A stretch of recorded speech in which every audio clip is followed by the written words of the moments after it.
Hello and welcome once again to THD Online TV. And this is the special interview. We are live broadcasting from Manjaikunda. Today we're talking about sport.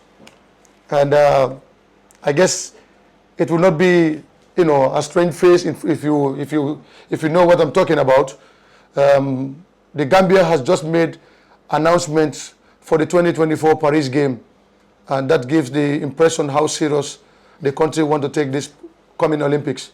So no other than Mr. Ebrima Jawara is the president of the Gambia Golf Association. Welcome to THD Online special interview, Mr. Jawara. Thank you, Haji, for having me. Well, it's been, quite a long time. We have not, interact because this has been something that I've been doing with you like on a yearly basis, talked about the year ending of golf in this country. Before we go to the main reason why we want to talk to you about, let's look back at your sport. Recently we've seen a lot of developments with regards to the status of the game. And it has been something that nobody will doubt. Golf and Jawara Kunda has been something synonymous. Recently we've seen the golf has been renamed after your father, the first president and #1 golf supporters in this country. If you want to tell us a little bit about what has happened, what will you say recently has changed in the formation or dimension of golf in this country?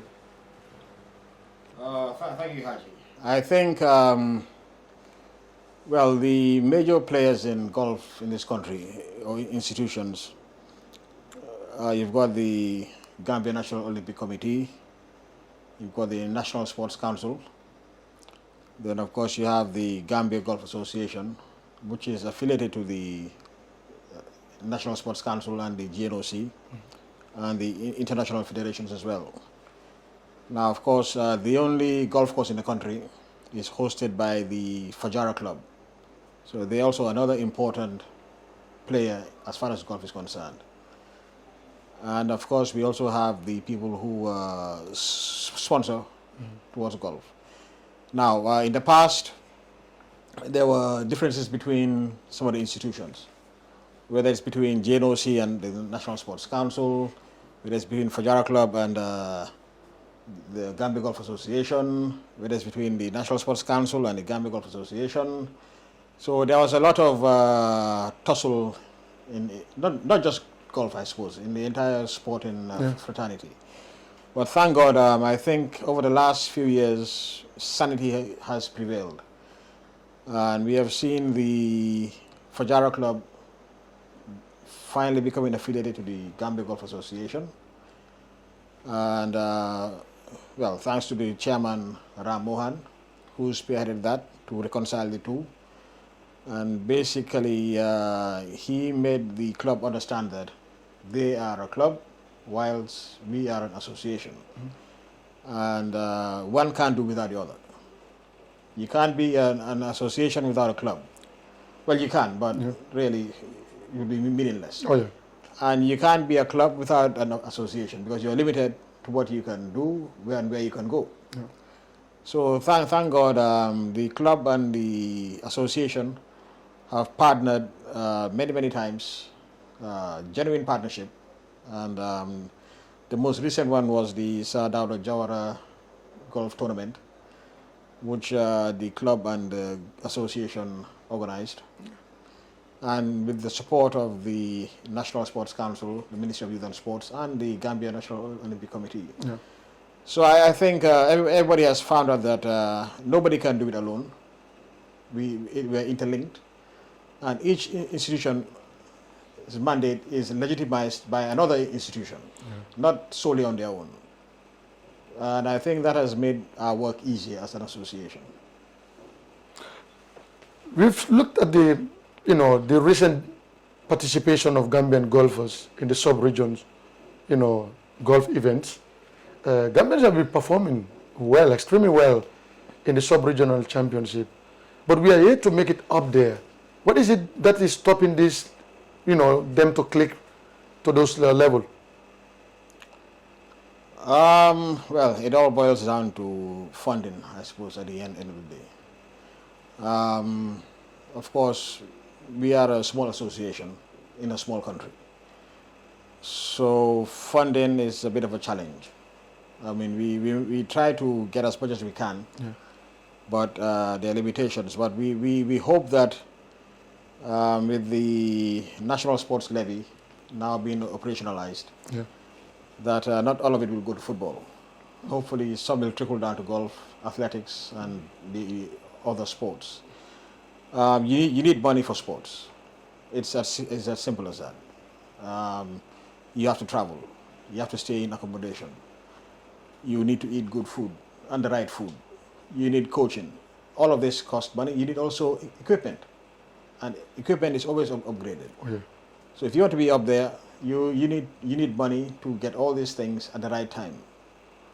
Now we have signed, or we've granted someone the powers to raise funds on behalf of the Gambia Golf Association. It's a 1-year contract, effective from 1st of May. Wow, this year. So hopefully, I mean, this is someone who has actually put his money into golf, sponsored tournaments, sponsored some of our youth to go to India. So so we did not hesitate to give him that leeway to actually go out independently and raise funds for us. So hopefully it will yield dividends in the medium term. The Golf Association, that's the Gambia Golf Association and the Fajara Golf Club, has now established a very, very, very, very good partnership regarding, the way organization of competitions has. As the president of the Gambia Golf Association, like we said recently, the course has been renamed to your father, the first president of the Republic of the Gambia, and also the #1 golf, supporters or sponsors in this country. How will this collaboration help the GGA to reach up there? I mean, with the Fajara Golf Club. Yes, like I said, things were a bit strained in the past. But of course now, with the renaming of the club after my father, who was the chief patron of the GGA, the first chief patron since the GGA was established. So, and I mean, I've been a member of that club. Well, I can safely say from the day I was born. And I've been playing golf since 1989. So, and I'm not sure there are that many members today who were even around back then. So in terms of affiliation to the club and in terms of affinity to the club, I can say that there's really no current member in that club right now who can claim more ownership of the club than me. So I'm wearing two hats: member of Fajara Club and also member of the GGA. Not just a member, but a long-standing member. So I think, again, everything is about dialogue. And when people understand the context of things, it's then easier to work with them. And when they understand that we are a national governing body and we have a mandate, we are not trying to take over the club, which some people mistakenly thought. It is not our role to manage the club. It's a private members club to be run by the members. So, and one thing that also made things a little bit easier was in the last year, one of the GGA executive members happened to be the captain of the Fajara Club as well. Wow. So that made it really, really easy because you can't fight with yourself. Yeah. Oh yeah. Yeah. So I think they're just building on that momentum going forward. So I think, yeah, and I think having the club renamed after my father, apart from just showing respect for the work he has done for this country, it's important to recognize achievements of our past leaders, our past statesmen. And I know the government has done as well. They've renamed. They renamed the OIC Center to Ebrima Jawara, International Conference Center. There's a mausoleum being built currently in the National Assembly premises. So these are all things that it's important to honor our past leaders, and I mean they did what they could when they were around. So it's good to recognize them, and the club by renaming the course after him, and also having a bust I think the only bust so far in the Gambia of my father is at the golf course. And it's a bit of an attraction. People, you know, come and they take photos around it, you know, and so I think the club needs to be commended for that, really.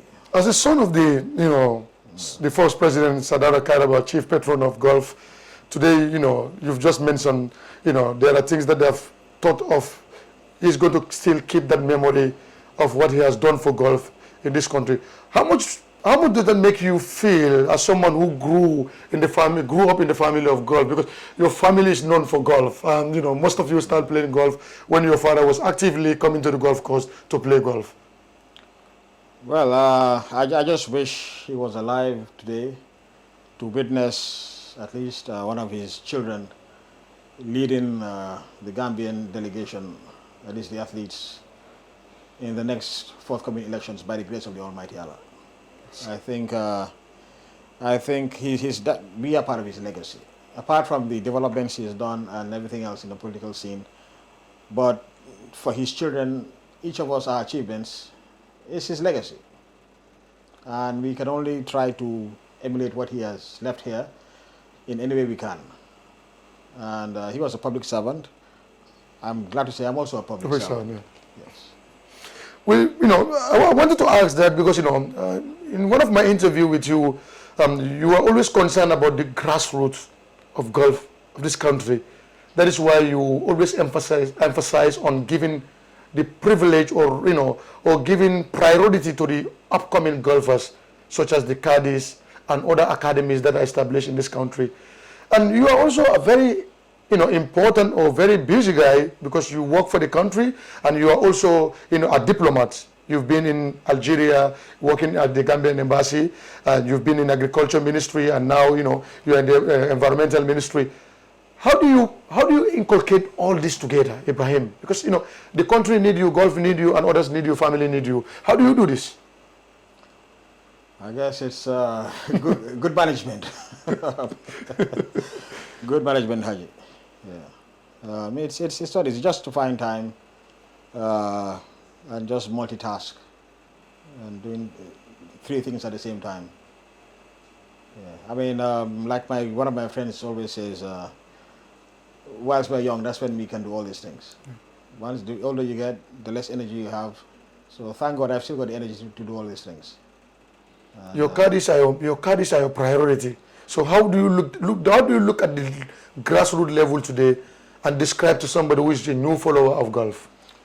Well, the caddies, the history of the caddy competition really it was started by my late father. I mean, he empowered the caddies, and he would finance the caddy competition personally. And even though he was president at the time, he would make sure that he would come and he would give out the prizes to the caddies.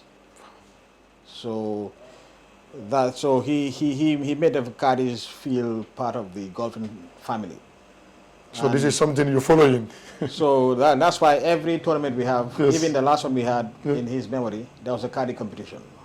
So we make sure that there's a caddy competition at every major tournament we have. Yeah, it's important because almost all our pros were once caddies. That's a fact. I mean, everybody knows that caddies are normally the best players anyway. They know the game because that's where they live. That's where they make their living. So to support them is to support the game at the highest level. Yeah. Yeah.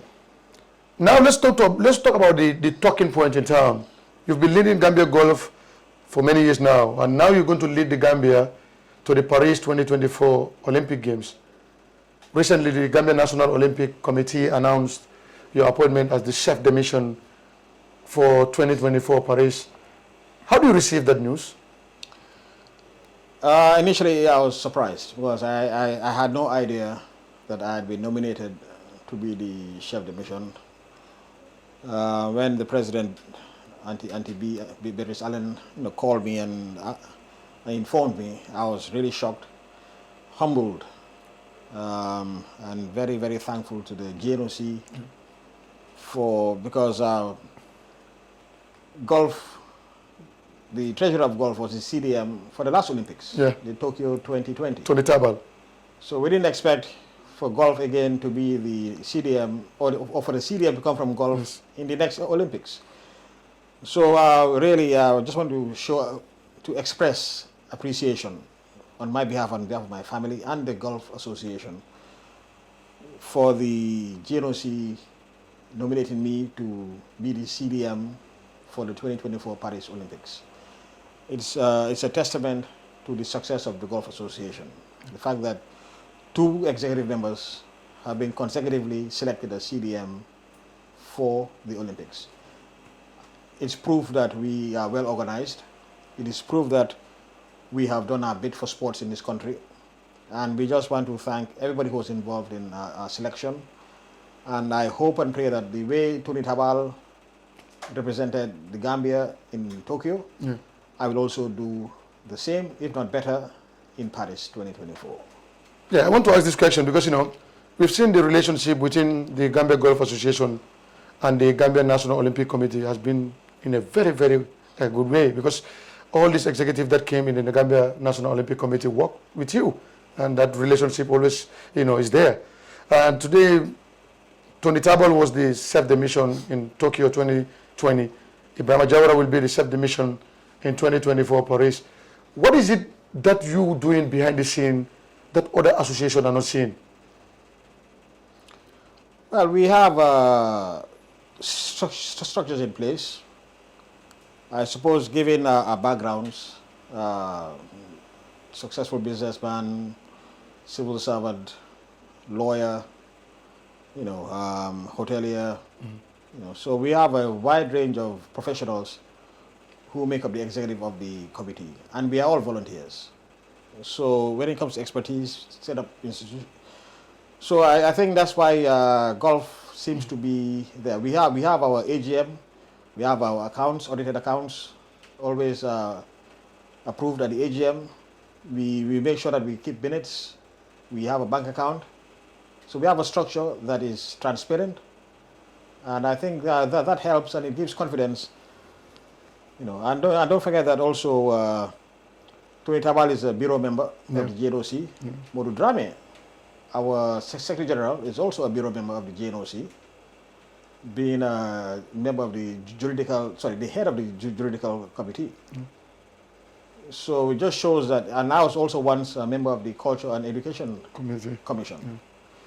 So, well, other associations are also doing well, I must say, but it's just that, well, it's a luck of golf, this time around. Gambia, the interest in Olympic sports has increased because we have seen some, good amount of numbers, in the qualification processes, and the successes that have been registered recently has also given the impression that Gambia can go far in the coming years. And how much will that make your work challenging for you? Because you already know we have started kickstart with it very well. Jinabas recently in Mauritius, set another national record, and the athletics, the relay team also won the bronze medal. How much does that make you feel going further? Well, as a Gambian, it makes me feel proud to see, young Gambians making their country feel proud with very limited resources, I must say. It's amazing that what they have achieved. I mean, congratulations to Gina and the rest of the team. I mean, if they had a fraction of the resources that the bigger countries had, you would go much further than this. But like I said, I'm confident that the ministry, the GNOC, are aware of this, and I'm sure they will make the necessary funds available for their proper preparation between now and summer 2024. Because it would be, I mean, they're putting their 110% into this. So it's only fair that the authorities also do their bit to support them. Authority, you are a civil servant, like you said, and this is not the first time working internationally at this level, because the chef de mission will prepare the country for the Olympic Games, and will prepare for the accreditation processes from to athlete participation, athletes accommodation, and the management or the staffs that will be going to the the Olympic Games. How are you preparing for this? with all the responsibilities you have back home? Well, it is not a one-man show. Let me make that clear. I've been working with colleagues at the NOC, particularly the Executive Secretary, Mohamed Jani. In fact, we are scheduled to travel next month to Kampala for the first training session for the CDMs. So I do expect the support of the Bureau and also the National Sports Council. Yeah, so it's not a one-man show. It's a collective effort. I'm just there to coordinate, to just make sure that things go well according to plan, and contingency for things that don't go according to plan. Yeah. How will you want to see this year's, the coming Olympic with regards to Gambia's participation? Well, I just hope that we have more athletes this year than we had in the previous one. That would be wonderful if we have more people qualifying for more events. That will give us a greater chance of bringing more medals back home. Yeah. Yes. Your sports, golf, one would expect that, when you are leading the Gambia to Paris 2024, golf will also be part of it. But it seems like it's going to be difficult, isn't it? Well, with the current format for golf in the Olympics, it would be almost impossible for the Gambia, unless if we offered Tiger Woods Gambian nationality. That's the original time, not fight about time, isn't it? Yeah, so, well, maybe later on, because golf just came back into the Olympics recently, and I guess because of the viewing figures, they would rather have the celebrity golfers out there. So the format is done in such a way that literally outside of the top 200 golfers in the world, you cannot make it. But perhaps later on, they would look at the format and review it to allow countries like the Gambia the chance to participate. But as of now, it will be impossible for Gambia to participate.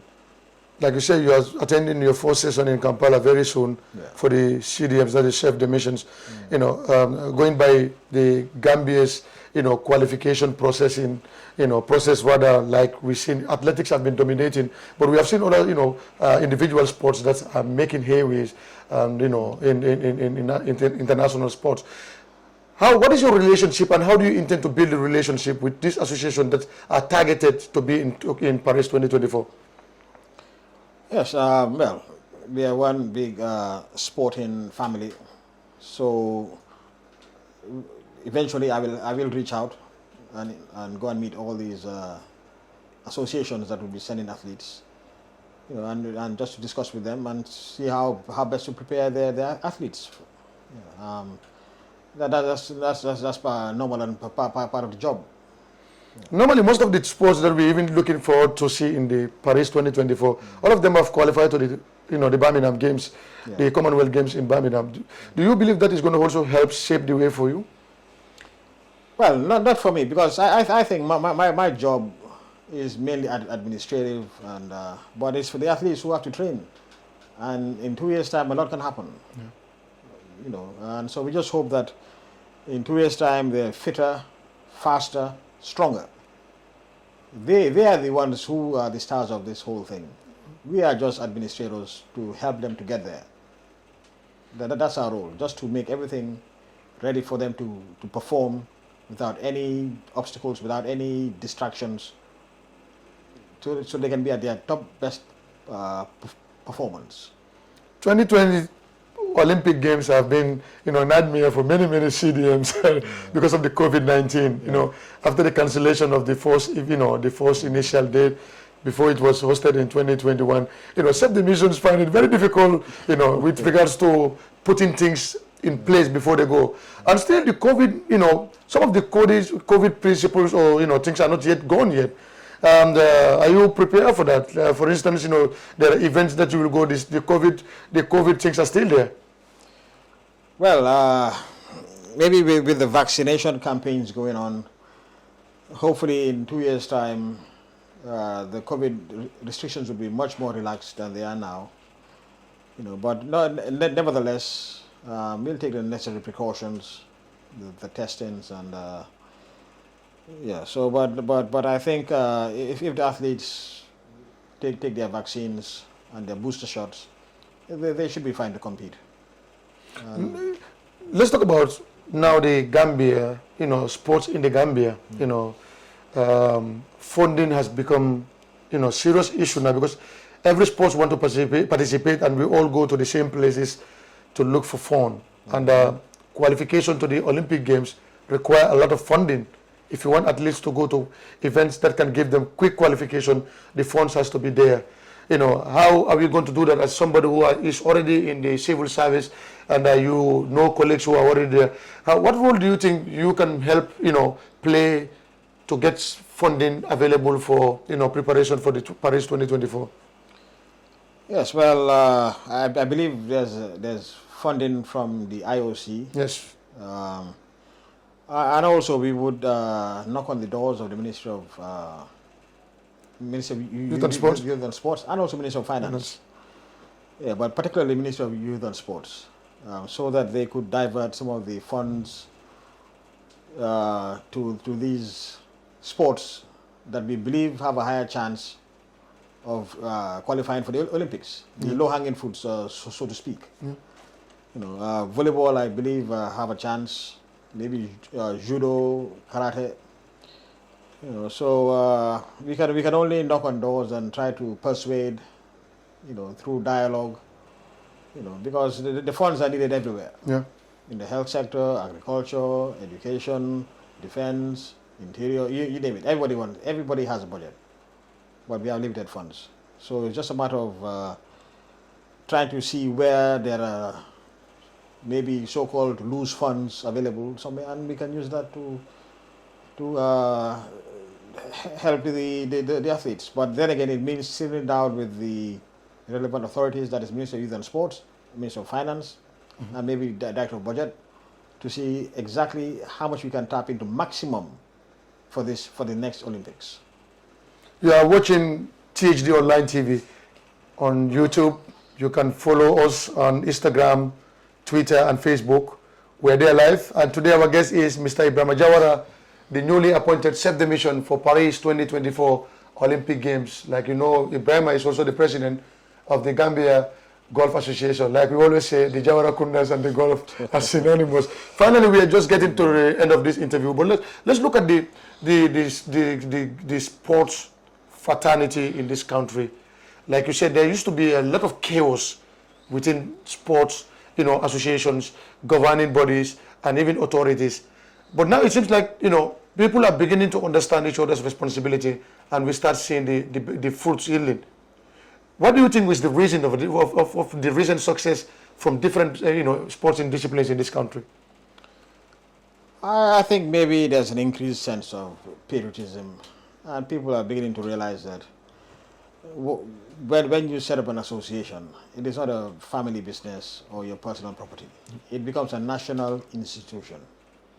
Whatever you do is in the name of the Gambia. You are representing the Gambia. You're raising the Gambian flag high. So, and the only way to move forward really is through cooperation and dialogue. You can't be isolated and expect to achieve anything. So I think more and more people are realizing that it's better to work together. And there's always been this thing of associations even collaborating. Golf and football, football and badminton and squash. Collaboration is the key word. And if we collaborate and work together, we can achieve many things. But if it's a case of personal interest comes first, then forget it. There will be chaos, because whatever action you're going to take may not necessarily be in the best interest of even your own association. It may be in your own personal interest, but in the long term, it will not yield any fruit at all. We have never had any controversy where officials are banned or anything like that. But I think, anyway, we all make mistakes, and that's normal. We're all human beings. Yeah. But going forward, and I think if we have, I must commend the National Sports Council under Marcel and the GNOC currently under Beatrice. I believe if they work together, it will be better for both institutions in the Gambia. And recently we have seen a courtesy call to the GNOC by the National Sports Council. That indicates that they are ready to work together. Absolutely. And I think that's the right way to go. Is golf open for any other sporting association to come and, ask for what you are doing right? Well, we're open. Like I said, we are a national institution. And we're open to any Gambian. Yeah, so anybody is free to come, and if you want to learn best practices from golf, by all means. I ask this because most of these associations are seen as briefcase association, run by only one individual, secretary general, treasurer, president. Everything is under one. And we are talking about different personalities in the golf association. You have lawyers, you have hoteliers, you have civil servant. So that alone means structural wise, golf is well structured. That's why I'm asking this question, whether other association might want to find out why golf is making this progress. I mean, we are always open to give advice, or if anybody wants to know how we do things, to come and see how we do things. By all means, we are open. And we'll be coming here. This is not going to be the first, and it's not going to be the last. Regarding any updates about these developments going into the Paris 2024. I know he has a big task this time, because Gambians are expecting to see a wider participation in Paris 2024. But he's ready for the task, Ibrahim. Unless you have any other thing to tell Gambians, particularly those who will be looking at your participation or your contribution to their success in Paris 2024. Well, just for everybody to pray for the athletes to be on their top form. And anybody out there who has any funds you don't need, please donate it to the 2024 Olympic team. Yeah. Because we need money, not just from government, but any individual, any philanthropist. Every little helps. Funding is the key word here. So if anybody's ready to chip in, by all means, I'm sure you can approach the GNOC or the National Sports Council and make your contribution. Well, I know Gambians have heard that very well. Let us support these young boys and girls who are preparing for the Paris 2024. Gina Bass has been in the headline for the very right reason. With little resources, she has been up there. You've been watching THD Online special interview with Ebrima Jawara. We'll be back next week with another episode. Thank you so very much for watching. Don't forget to click that button, subscribe, and share our videos and like our videos. I've been Haji Drame. Thank you so very much for watching us. Bye-bye.